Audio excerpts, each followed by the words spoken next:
So I want to kick things off with our beloved city of Boston, where, as of right now, 27% of our city is now composed of immigrants.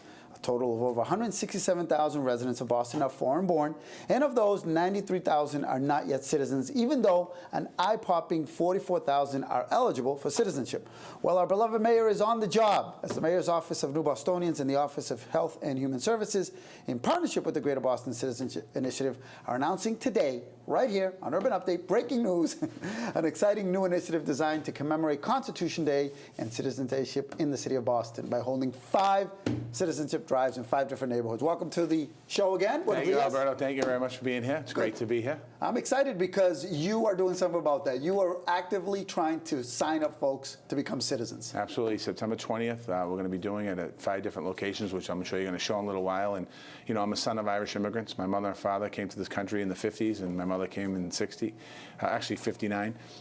You know, I grew up in that family where, you know, English was the first language, but they spoke Gaelic, and a lot of the traditions and cultures that I had as a son of immigrants, seeing people go through different things.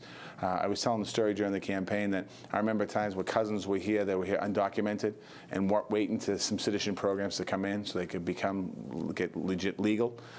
So I know the struggle of immigrants, and I also know that this country is founded and built by immigrants. And this is kind of a delivering on your promise. This was a big part of your campaign. Absolutely. I mean, this is what really a lot of folks really in certain communities really kind of, you know, we're looking to you for that type of leadership, and you're just kind of delivering on your promise. Well, yeah, that, and you know, during the campaign, secure communities was discussed a lot, and you know, the city council is filing a trust act, and I'm going to sign it when it gets to my desk. And in Boston, you know, the Boston Police Department, you know, aren't enforcing the fact that people that get arrested for, well, not arrested, but get pulled over for, you know, failing to take or put the blinker on or write on red and things like that.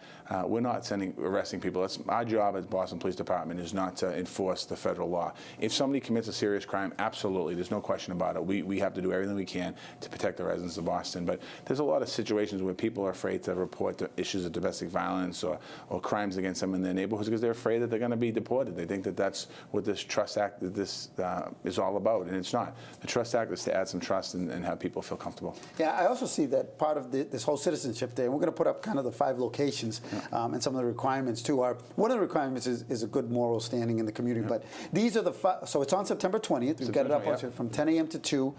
We've got all the locations there. I see you're in East Boston, Roxbury, Mattapan, JP, your hometown, Dorchester. But kind of take me through it. What's going to happen at those days, and what exactly are you looking to get done? Well, it's important that some people are here that they can be on a pathway to citizenship, and they just don't know how to do it.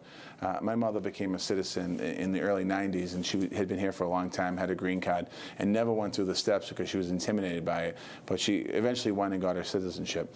And I think it's important for people that have the opportunity to get the citizenship to understand how to go about it. You know, there's been a lot of discussion in this country about immigrants and immigration. We have many people here undocumented. The federal government needs to act on it. And we have people, quite honestly, that live in other cities around the world that want to come here to work, and they're prohibited because of the way our immigration policy is. And if we truly want to grow our economy, it's also an economic piece where if we have immigration reform, in this case, citizenship, it's going to help. People paying taxes, more people working in the industries out there, and we need to make sure that people feel comfortable and safe. And this is really important about helping people become naturalized. Yeah. And I know that you're a team player. I know you're helping, but there's also some partnerships and some other resources. I know Felix Arroyo is Felix involved. has been great. Felix is the Chief of Health and Human Services, and he's first generation, and it's great that Felix is involved. Alejandro St. Guillen is our new director of the Office of New Bostonians, and really we're trying to create more opportunities for that office and really open up avenues and doors so people that the United States isn't their country of origin, they have an opportunity to feel connected to government. And these are for people that are both here, citizens and non-citizens. So we want to create those avenues in, and that's important. Yeah, you know what? Just to touch about it, because we've had you on the show many times. I remember last time you were here, Byron said how well you're doing on diversifying your administration. Now, it's going to take some time, but I mean, you've done, in your mind, you've done not just a good job, but it's still a work in progress. This is not going to happen overnight. Every day we're still working at it, you know, and our bar is high, and we're making sure everyone in the administration understands that and give people opportunities, because truly we want our city government to reflect the community in Boston.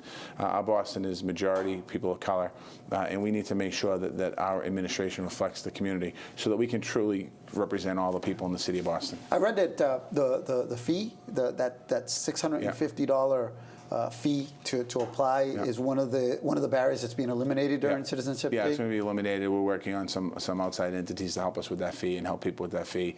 And there might be some people watching the show that saying, why are you doing this? This is good public policy.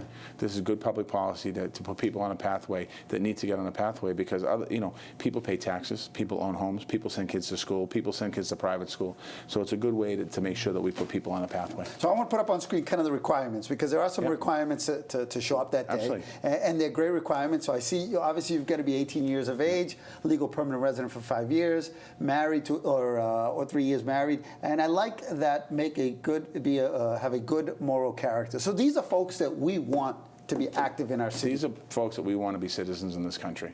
These are folks that are your neighbors and your friends that live next door that might not say anything to you because of for whatever reason, but they're very active in the community. They're active in sports. They're active in coaching. They're active in a whole bunch of different ways that people don't always know. And again, I go back to my family and thinking about back in the 70s when a lot of people were here and they were afraid to go out and they were afraid to talk to anybody, and they all worked hard and they weren't committing crimes. I think there's unfortunate a lot of times people will view immigrants or undocumented immigrants as criminals. I don't view them that way. I mean, I know many people, family members that, again, over the years, and people that I know now that are very productive in the community, that are active. And this is a way for us to put people on a pathway to citizenship. And good timing on doing this. You're breaking news here on Urban Update on 4th of July weekend. Here we go. For America, well, right? And that's what it's all about. When you think about the American dream and the 4th of July and Independence Day, and I'll tell you, a lot of people that become citizens are so proud of the fact that their first country might be their homeland, but they're so proud to be an American. And you see it over and over again.